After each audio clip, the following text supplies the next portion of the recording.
to the Al Rihla in So why is it called Trionda? গত আসরের বল আল রিহালার তুলনায় এবার বিশ্বকাপ বলের প্রযুক্তিতে ভিন্ন কিছুই দেখাতে যাচ্ছে FIFA.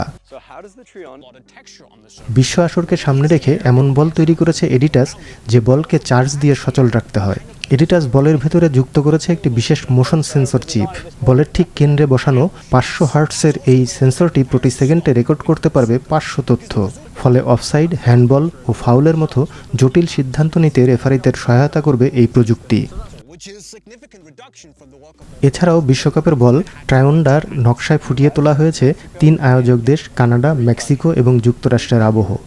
3 waves of energy coming এই বলে ব্যবহার করা হয়েছে লাল, সবুজ এবং নীল রং, যা 3 আয়োজক দেশের প্রতিনিধিত্ব করবে। পাশাপাশি সোনালী রঙের ছোঁয়া রাখা হয়েছে ফিফা বিশ্বকাপের ট্রফির প্রতীক হিসেবে। বলের গায়েও থাকছে আভিজাত্যের ছাপ। যুক্তরাষ্ট্র বোঝাতে তারকা, মেক্সিকোর জন্য ঈগল আর ম্যাপল লিফ বোঝানো হয়েছে কানাডার জন্য। star symbols appear again in an প্রতিটি ট্রায়োন্ডা বলের পেছনে খরচ করা হয়েছে $175, যা বাংলাদেশি টাকায় প্রায় 21,525 টাকা। বিশ্বকাপ ইতিহাসে তাই সবচেয়ে দামি বল ট্রায়োন্ডা।